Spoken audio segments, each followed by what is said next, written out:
Hi, my name is Carrie Walker, and I will be facilitating the Village's Health presentation on getting a good night's sleep. Please keep in mind that the information contained in this presentation is for educational purposes only and should not replace the advice of your healthcare professional. Sleep was once thought of as a time when our bodies rested. Now we know that so much more occurs during this period of our day than ever before. Sleep plays a vital role in good health and well-being throughout our entire lives. Getting enough quality sleep at night can help protect our mental health, physical health, quality of life, and safety. The way you feel during the day depends largely on what happens while you're sleeping. During sleep, your body is working to support healthy brain function and physical health. Sleep helps your brain work properly. While you're sleeping, your brain is preparing for the next day. It's forming new pathways to help you learn and remember information. Studies now show that a good night's sleep can improve learning. Sleep also helps you pay attention, make decisions, and be creative. Studies also show that sleep deficiency alters activity in some parts of the brain. The inability to focus during the day when you're tired further weakens memory. If you're not able to focus on what's happening at hand, this encounter or experience is not going to be encoded in your short-term memory and is definitely not going to make it into the long-term memory storage. If you're sleep deficient, you may have trouble making decisions, solving problems, controlling your emotions and behavior, and coping with change. Sleep deficiency also has been linked to depression, suicide, and high risk-taking behavior. Sleep plays an important role in your physical health. For example, it is involved in healing and repair of your heart and blood vessels.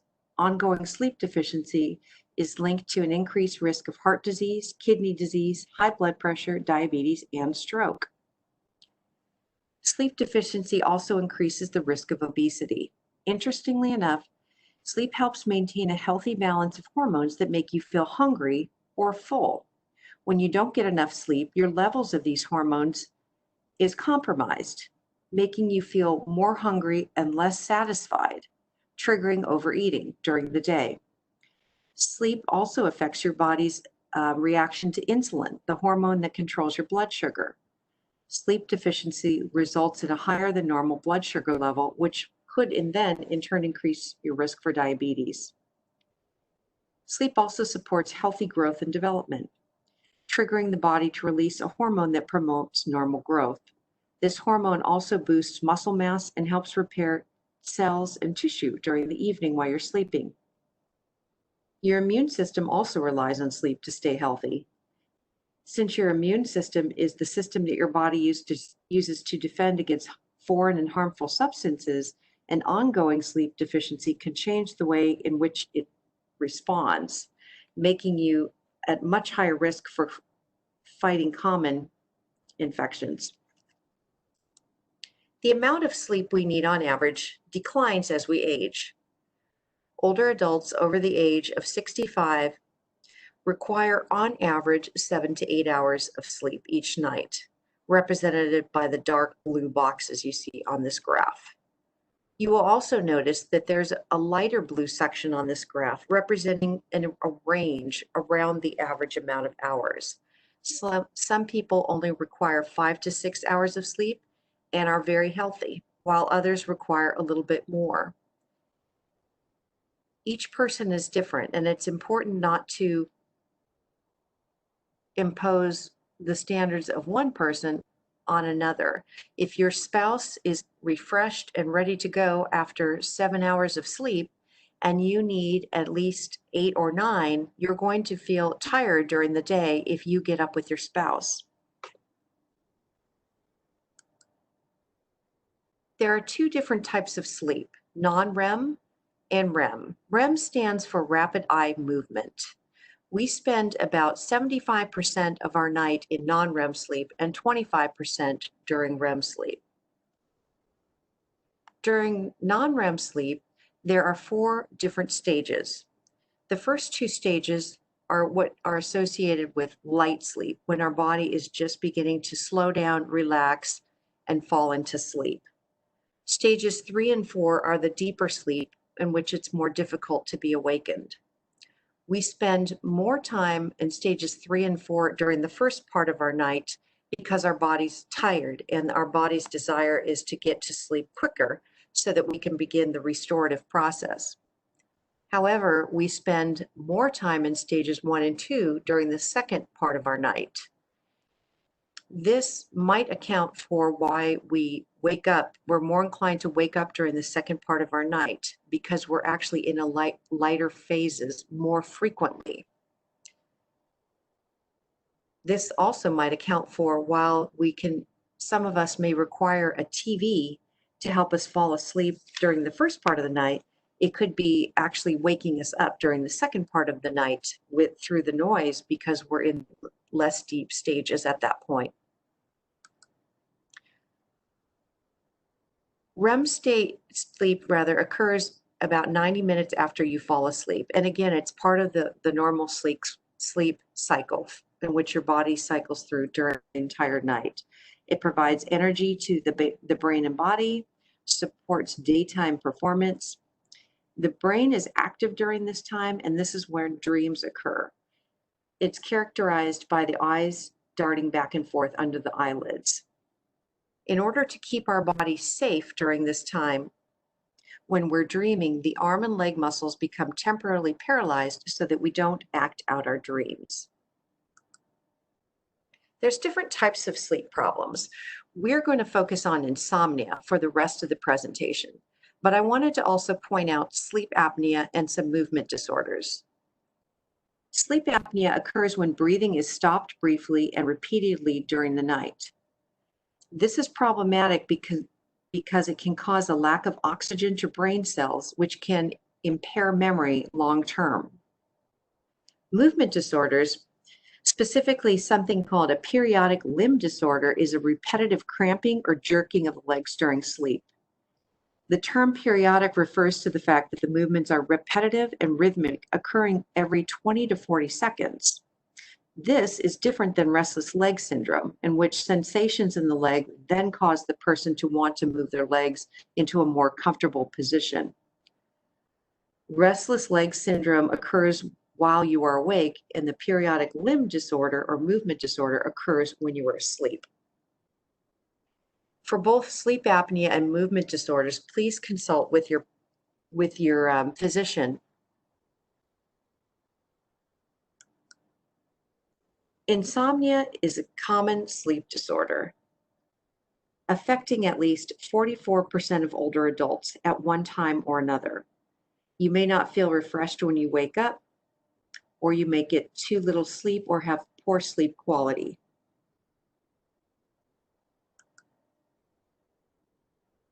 Symptoms of insomnia include lying awake for a long period of time before you go to sleep, you're able to fall asleep, sleeping for only short periods, being awake for much of the night, feeling as if you haven't slept at all, and waking up way too early.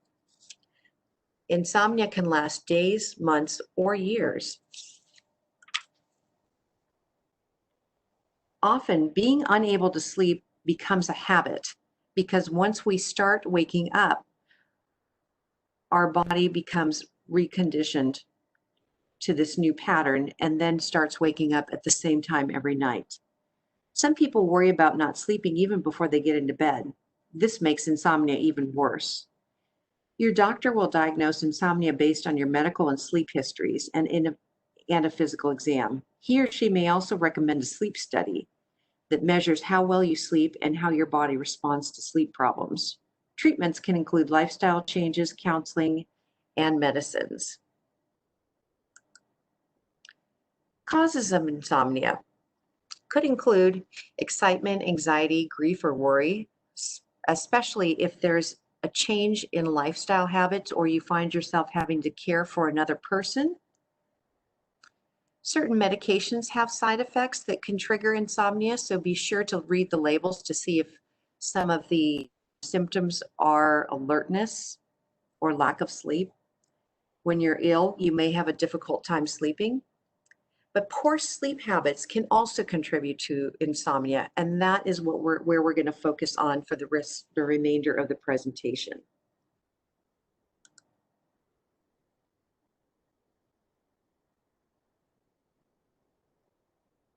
Treatment of insomnia can be divided into three different buckets. We're going to focus on sleep hygiene in this presentation, but I also wanted to mention that another possible treatment could be cognitive behavioral therapy. Cognitive behavioral therapy involves identifying and recognizing the beliefs that affect your ability to sleep. The behavioral part of the cognitive behavior therapy for insomnia helps you develop good sleep habits once you understand what's causing you to stay awake. You develop good sleep habits and then avoid the behaviors that keep you from sleeping well. In certain situations, sleep medications may help when stress, travel, or other temporary disruptions are keeping you awake. But you do not want to rely on these sleep aids long term. Long term is defined as anything over 30 days.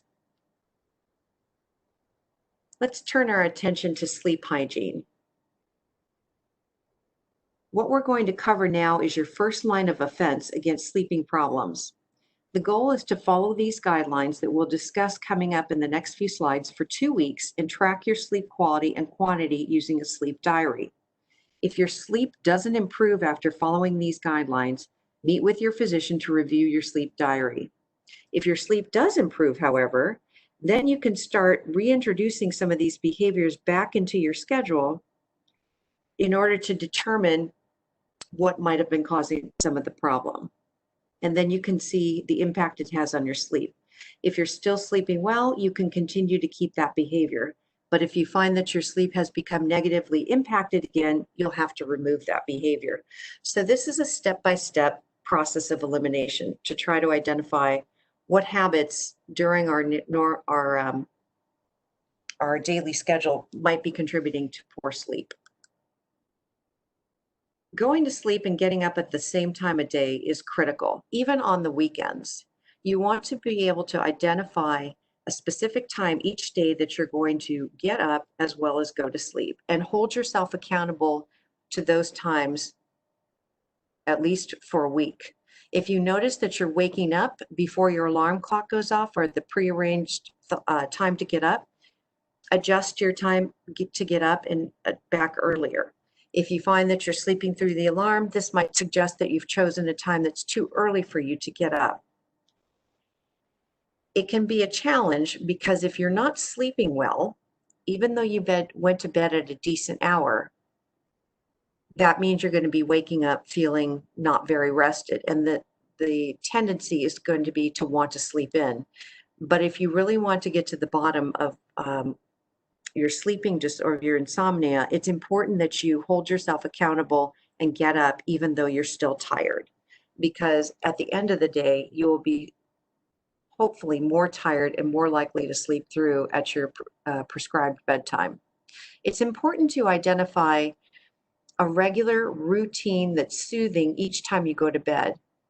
Instead of just going to bed when you finish all your daily tasks or watching TV, identify and create a relaxing routine.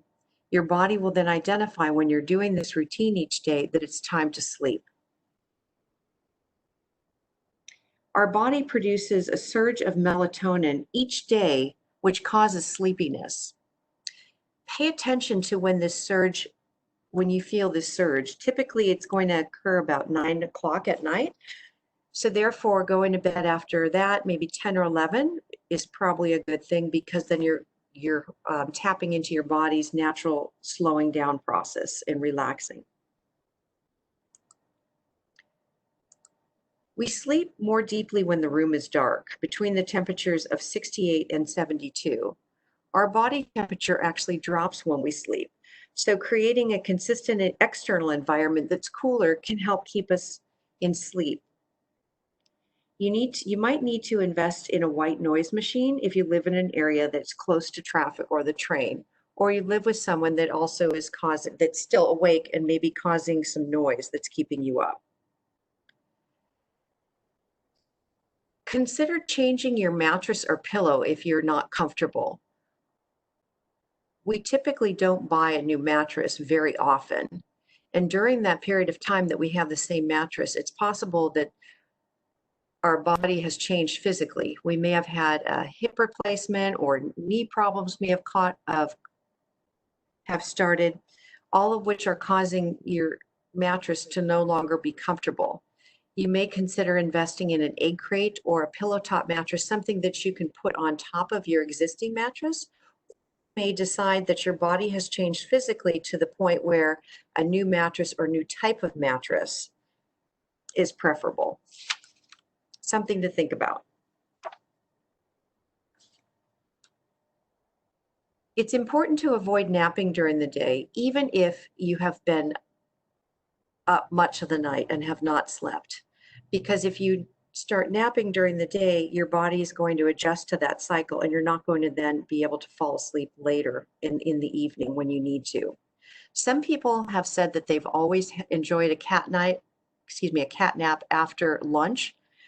If you are able to do that and still get sufficient sleep in the evening, that's fine. We're only talking about avoiding naps if it's interfering with your ability to sleep and you're not sleeping at night. Exercise is extremely important in helping your body relieve stress, have normal cellular function, and also increase your likelihood to sleep at night. Research had previously suggested that you wanted to avoid strenuous exercise up to 3 hours before bedtime.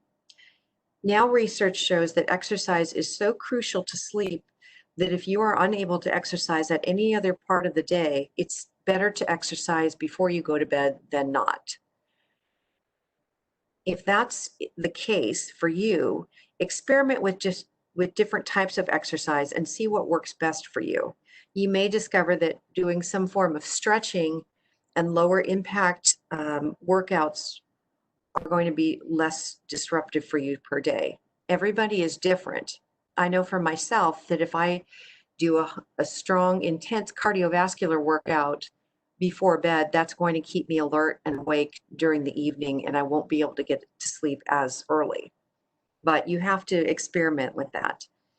Breaking up exercise into shorter segments is just as valuable as exercising for an hour or a half hour each day. What I mean by that, if you find that your schedule is tapped and you don't have time to fit it in during your day, consider breaking it up into 10-minute increments. We're supposed to exercise 22 to 30 minutes per day. So instead of going for a 30-minute session, you might consider walking 10 minutes after breakfast, 10 minutes after lunch, and 10 minutes after dinner. Food can be disruptive right before sleep, so stay away from large meals close to bedtime. Aim to eat earlier in the evening if possible. Some people have said, well, if I eat my dinner at 6 o'clock, I'm going to be hungry later in the evening. It's better to eat your large meal earlier on in the evening, closer to the 5 or 6 p.m. range, and then you can have a light snack instead later on in the evening. Be sure to avoid sugar or foods with caffeine in them, as they are likely to keep you awake at night. Remember that chocolate also has caffeine.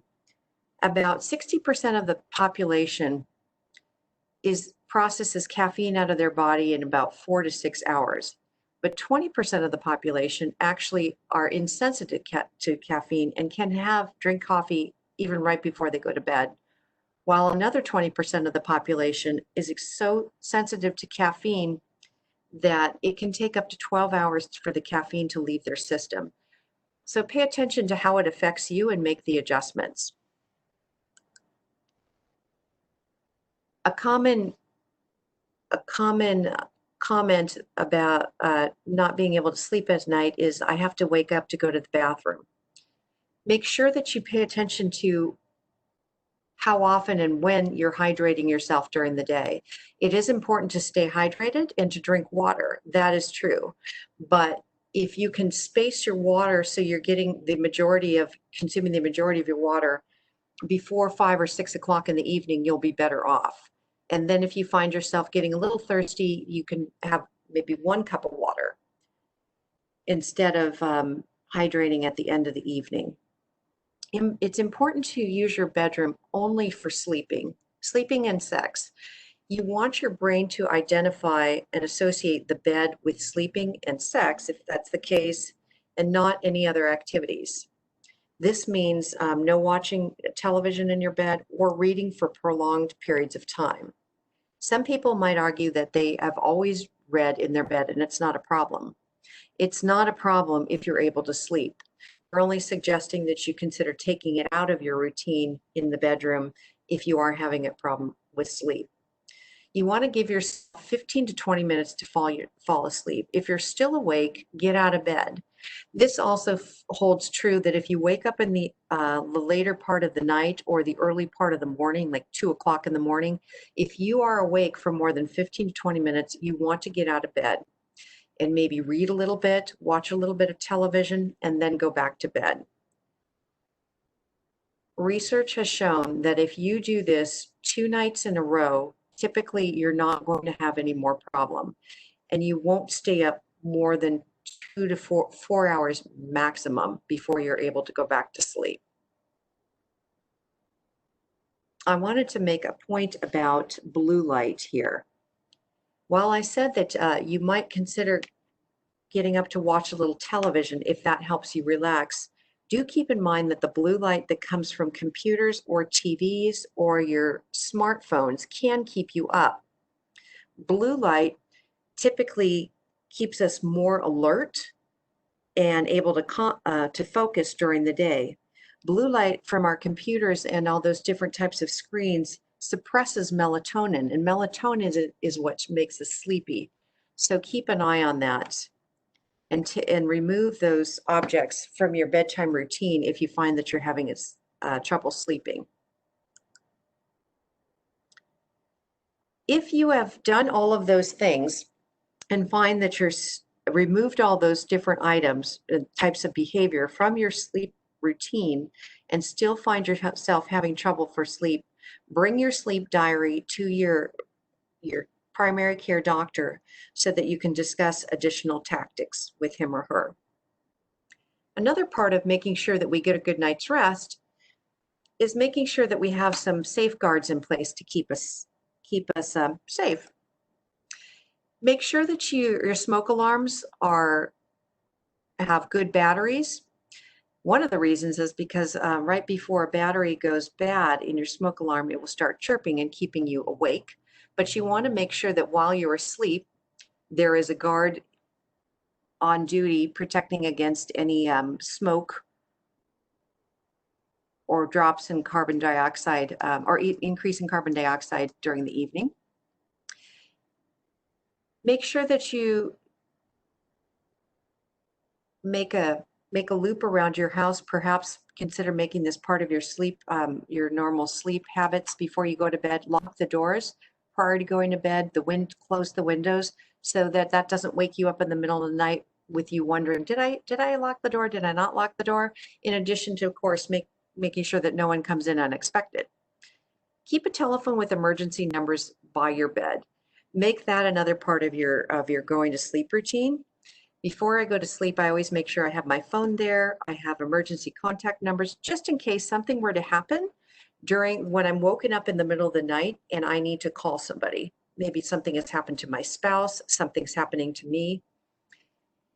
In periods of extreme stress, when there's an emergency going on, it's possible you wouldn't even remember to call 911. So make sure that you add 911 to your list of emergency phone numbers. Nightlights in bathrooms and halls can be very helpful. The reduction in vision because of the dark can disrupt our balance, making us more likely to fall. Remove area rugs so you won't trip if you get up in the middle of the night. And also do a once around, walking around your bed. If you have pets, they can put toys and different items in your pathway. So make sure that before you go to bed, you've got a clear path just in case you find yourself getting up in the middle of the night to go to the bathroom or the kitchen.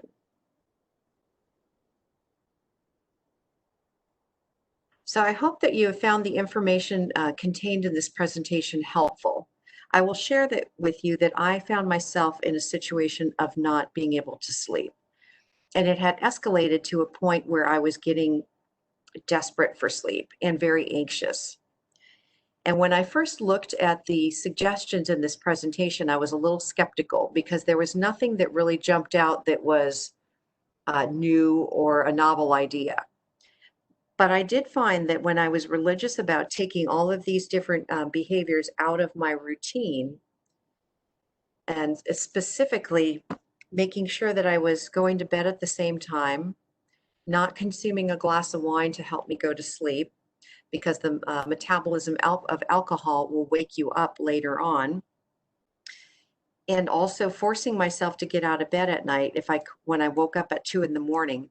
These things did make a huge difference. And although I'm not sleeping soundly through the night, I am sleeping a lot better. So I encourage you to give it a shot and let us know how that works for you. Thank you for attending the Village's Health presentation on sleep.